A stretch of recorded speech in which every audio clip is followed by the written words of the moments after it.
Buenas, buenas, ¿qué tal? En este nuevo vídeo de YouTube vamos a estar hablando sobre el síndrome de impostor y cómo nos afecta un poco en el día a día a la hora de cambiar, por ejemplo, de trabajo, exprimir un poco nuestras habilidades al 100% y demás. Entonces, bueno, me he preparado como una especie de resumen, ¿vale? En el que os voy a ir contando cositas y conceptos más psicológicos que he estado investigando y luego también vamos a estar hablando sobre cositas más personales que a mí me han podido, pues, afectar un poco a lo largo de mi vida y mi experiencia profesional. Entonces, bueno, pues el síndrome de impostor es una especie de concepto, ¿no?, que se ha etiquetado a momentos en los que tú, por ejemplo, no te sientes suficiente cuando quieres dar a lo mejor un paso. Entonces, es una forma como de autosabotearte y de no llegar a conseguir a lo mejor tus objetivos o pequeños hitos que te has ido poniendo y tal, simplemente por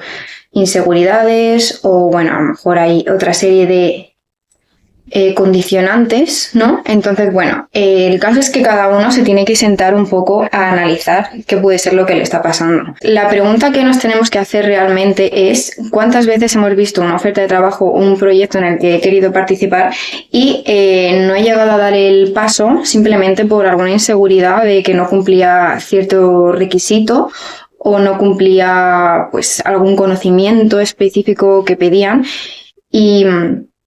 y sientes realmente que no estás preparada? O sea, lo he comentado con mis amigas, lo comento con un montón de mujeres y es algo que pasa muy recurrentemente. Y es que al final siempre pensamos que necesitamos el 100% de los requisitos, ¿no?, que especifican o que pensamos que son así para llegar a dar ese cambio y para que pensemos que nos van a coger o que nos van a ayudar para eso. Vamos a meternos en conceptos más de estudios y bueno, para ponerle de base el término lo acuñaron en 1978 las psicólogas Pauline Clance y Susan Imes, no sé si se pronuncia así, y luego estudiaron a mujeres con muchísimo éxito que pese a tener logros objetivos dudaban de su valía y vivían con el miedo constante de ser descubiertas como un fraude. Y esto es al final, no hace falta que tengas una vida de éxito, te puede pasar en una vida normal, en tu día a día de forma normal. De hecho, yo he habido momentos en los que lo he sufrido, entre comillas. Lo que sí sabemos es que empezó estudiándose en mujeres y concretamente el síndrome de impostor afecta tanto a mujeres como a hombres, pero sí es verdad que yo, personalmente, creo que afecta muchísimo más a mujeres a la hora de tomar decisiones en las que a lo mejor tienen que saltar al vacío o tomar decisiones en las que a lo mejor no sabes cómo te va a ir. Entonces, bueno, esa es mi opinión personal. Y la realidad es que cuanto más hablas y más sabes de un tema, más conciencia tienes todavía de lo que aún no controlas. Y por eso, paradójicamente, las personas más preparadas son a menudo las que más dudan. Así que sentir que te falta no significa que no estés preparada, sino al revés, que demuestra que tienes el criterio suficiente para ver la complejidad real de tu tema, de tu trabajo, del concepto en el que estés pensando o en el que te estés sintiendo con este tipo de síndrome, entre comillas. Luego también quería hablar sobre el tema del negocio, ¿no?, que se está generando un poco del tema de la inseguridad, que yo he visto a lo largo del tiempo, que a mí me pasa muchísimo, y es que no me dejan de salir anuncios de escuelas, de cursos para aprender y un montón de cosas más relacionadas con la educación que al final es como la pescadilla que se muerde la cola. Para tú llegar a ser X rol, ¿no?, necesitas una formación. Y así constantemente. Y cuando consigues esa formación, te das cuenta de que ha salido otra cosa más nueva y que tienes que seguir formándote. Y es que esto se convierte en una educación infinita, que está muy bien, pero cuando llegas a cierto nivel de, como te digo, de objetivos, pues es muy complicado seguir todo ese ritmo durante tanto tiempo. Entonces hay momentos en los que tienes que parar, ¿vale? Tienes que parar y ponerte a pensar realmente si, por ejemplo, necesitas ese curso o realmente lo que necesitas es un poquito de contexto, investigar por tu cuenta, ver información, o sea, es decir, un contexto, ¿vale? Hay veces que para meternos en objetivos y en proyectos y en trabajos, tampoco necesitas cumplir el 100% de requisitos. Es que esto es algo que yo me he rayado muchísimo en mi cabeza, le he dado vueltas, y es que es algo de un curso. Yo ahora mismo he terminado segundo de DAO, ¿vale? De desarrollo de aplicaciones web, y es que ya estoy pensando en meterme en otra cosa según he terminado los exámenes, según pagas el certificado y tal, y es que es infinito. O sea, todo este negocio que se ha generado, que se ha montado en el tema de la educación. Además que te venden que hay una bolsa de empleo tremenda. Casi todas las escuelas te dicen que tienen unas prácticas súper buenas, empresas súper buenas para las prácticas, te derivan a puestos fijos según terminas. Y es que todo esto al final puede ser que sea así, pero es que en la mayoría de los casos, según yo he visto y experiencias personales, siento que no es así. Entonces, es como no te metas en algo de lo que no estás seguro para que te cueste dinero y para que luego a lo mejor lo pienses y digas, es que yo para esto igual no me hacía falta estudiarlo realmente, igual eran conceptos que yo ya sabía y podía haber desarrollado un poquito investigando por mi cuenta, ¿vale? O sea, no digo que no paguéis formaciones, pero es que a veces es que hay que pagar para cualquier cosa. O sea, curso de cómo poner la funda del cojín. En plan, no necesitas un curso de cómo poner una funda de cojín. De verdad, esto es un recordatorio para mí misma porque es que a mí me timan.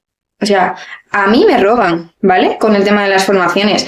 Me creo que, un poco de titulitis, ¿no? Cuantos más títulos tengan, mejor me va a ir, mejor tal. Es que no es eso.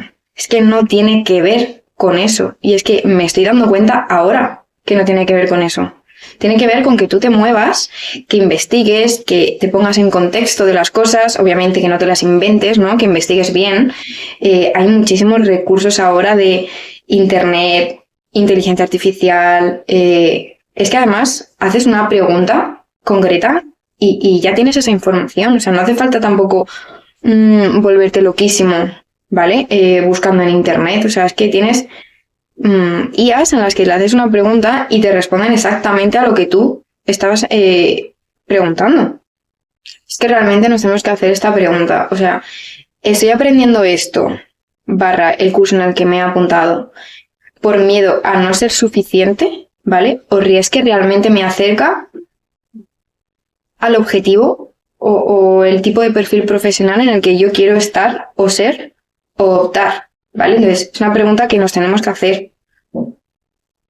Porque a veces, por tener ese miedo a ser insuficientes, nos forzamos a seguir estudiando en vez de valorar lo que ya sabemos, exprimir lo que ya sabemos, desarrollar lo que ya sabemos y es que es complicado, ¿eh? ¿Qué podemos hacer cuando sentimos que no somos suficientes o que no estamos suficientemente formados, ¿vale?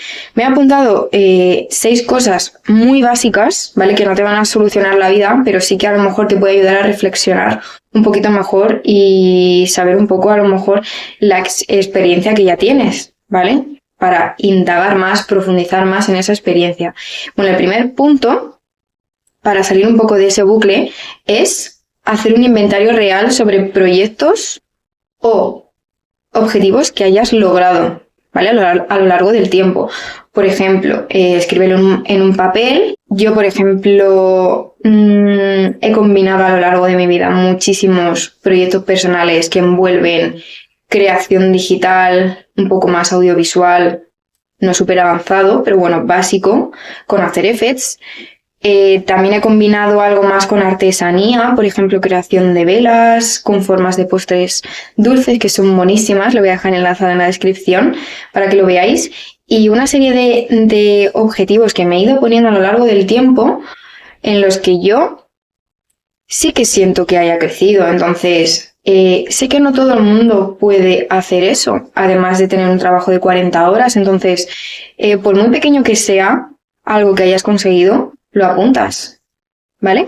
Luego, punto 2. Las ofertas no son listas de deseos tampoco. O sea, nos gustaría que un perfil profesional tuviera e hiciera 50.000 funciones, pero es que no va a ser, no es realista, ¿vale?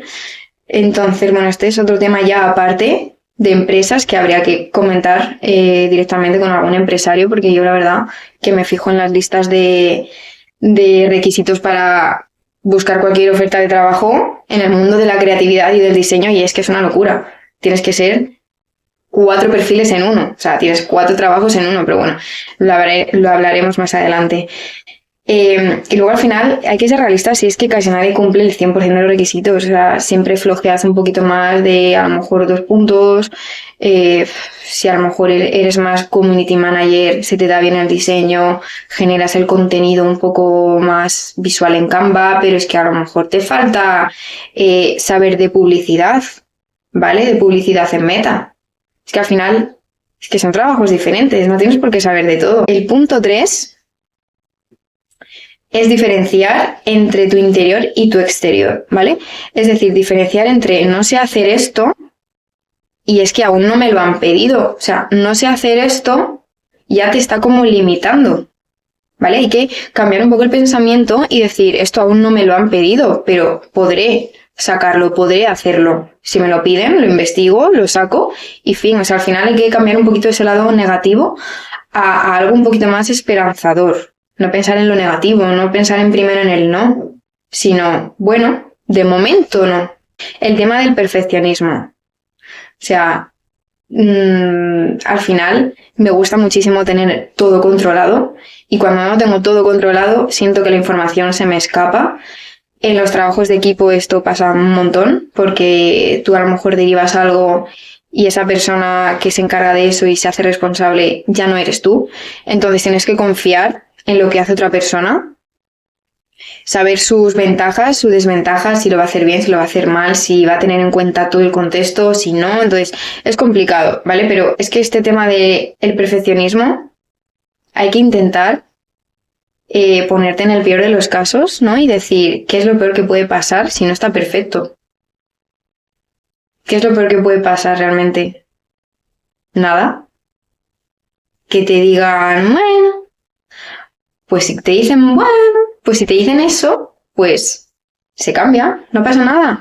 El caso es como no evitar llegar a hacer cosas, no evitar a publicar cosas, no evitar terminar cosas por falta de es que no está perfecto, es que le falta tal, es que esto lo podía haber hecho mejor. Es que eso siempre te va a pasar. Yo ahora mismo veo trabajos y cosas en los que ya he trabajado hace años o lo hice hace a lo mejor incluso hace 6 meses. Y es que ahora mismo lo pienso y digo, madre mía, esto yo no lo habría hecho así ahora. Pero es que eso nos va a pasar siempre. Y es que si por eso tú no haces algo, no terminas algo y no subes algo, tienes que evitarlo. O sea, tienes que dejar de pensar en que todo esté perfecto, en que todo esté bajo control, porque es que en realidad tú te piensas que está bajo control y luego al final no, tampoco. Entonces, quítate ya ese pensamiento y ya verás qué haces. ¿Vale? Esto me ha costado mucho entenderlo. Mucho. Punto 5. Cuestiona tu motivación. Es decir, antes de comprar el próximo curso o formación, ¿es por interés genuino o por miedo? Es decir, yo me estoy sintiendo mejor, me estoy sintiendo productiva porque estoy estudiando algo en vez de estar preparándome ese perfil para optar a esa posición o a esa oferta de empleo. Es una buena pregunta. O sea, ¿realmente tú necesitas ese curso por interés de que necesitas aprender eso? ¿O es que no puedes dejar de formarte porque te sientes productiva y piensas que cuanto más te formes, mejor vas a vivir, más opciones vas a tener y demás? Es que es algo a reflexionar, ¿vale? Porque a veces no. A veces cuanto más te formes, lo único que haces es abrir un abanico de posibilidades infinitas que no te garantiza que cuanto más posibilidades tengas, mejor trabajo vas a tener. Igual no. Igual no. Otra cosa es que a lo mejor estudies una cosa, te des cuenta que no te gusta y te cambies a otra cosa. Eso ya es otro tema. Pero me refiero, si yo, por ejemplo, soy diseñadora web, ¿vale? Primero estudié un grado de diseño gráfico, ¿vale? Y luego ya me di cuenta, trabajando en la empresa en la que estoy, que me gustaba todo el tema del diseño web y demás. Entonces yo ahí he tenido que profundizar. Vale, se me ha acabado la batería y por suerte no se me ha borrado el vídeo. Madre mía. Vale, ya sé de qué estábamos hablando. Me estaba poniendo en contexto y es que yo estudié diseño gráfico, ¿vale? Y luego tuve que profundizar más en temas de código, en temas de HTML, CSS, lenguajes de programación. Entonces yo por eso ya me metí a estudiar DAW, ¿vale? Pero es que ahora, ya cuando estudias eso, está claro que hay que ser ambiciosos, ¿vale? No hay que parar de formarse, no hay que parar de tener interés, de querer aprender, no hay que parar, ¿vale? Pero no a costa de apuntarte a cursos de formación cada 2x3, porque es que igual no te vale ese curso, igual te has metido ahí simplemente por decir, bueno, ante el miedo de yo arriesgarme a que no me cojan en esto, por miedo, por inseguridad, yo me estudio otro curso y entonces eso me garantiza que me va a ir mejor. El punto 6 realmente es hablarlo con tu familia, amigos, seres queridos. Hay que hablarlo para entender un poco también el punto de vista de los demás. Igual tú no te sientes súper preparado para algo, pero ellos sí te ven preparado, te conocen, saben tus ventajas, saben qué es lo que haces bien, saben qué es lo que haces mal, pues te pueden ayudar a darte un contexto sobre ti que a lo mejor tú no habías tenido en cuenta. O sea, es importante hablarlo de forma un poco asertiva con gente que te conoce, ¿vale? Y ver qué punto de vista realmente tienen sobre ti desde fuera. Y luego, para cerrar ya el vídeo, me gustaría decirte que no dejes de aprender, ¿vale? No dejes de interesarte por las cosas, no dejes de tener una curiosidad, ¿vale? Porque ser curioso te va a hacer mejor y te va a ayudar a crecer, pero ser curioso no es solo hacer un curso de formación y pagar 400 euros por un curso, ¿vale? Es que puedes estudiar por tu cuenta, puedes investigar por tu cuenta, hay 1000 plataformas de cosas baratas o gratis incluso para investigar, entonces párate un segundo antes de optar por esa formación que tú crees que necesitas por inseguridad y haz un listado de cosas, valóralo lentamente y en todo este transcurso nunca dejes de rechazar cosas o no llegar a hacerlas por miedo del qué dirán, miedo de no ser suficiente o miedo de lanzarte o miedo del rechazo, ¿vale? Entonces es muy importante eso. Y ahora sí que sí, ha terminado el vídeo. Era una charla un poco más tranquilamente sobre un poco la vida, experiencias así un poco más personal y demás. Y bueno, me gustaría saber en qué situación estás, si te ha ayudado este vídeo, simplemente reflexionar un poquito más sobre tu situación. Y bueno, que me cuentes, simplemente. Nos vemos en otro vídeo, ¿vale? Adiós.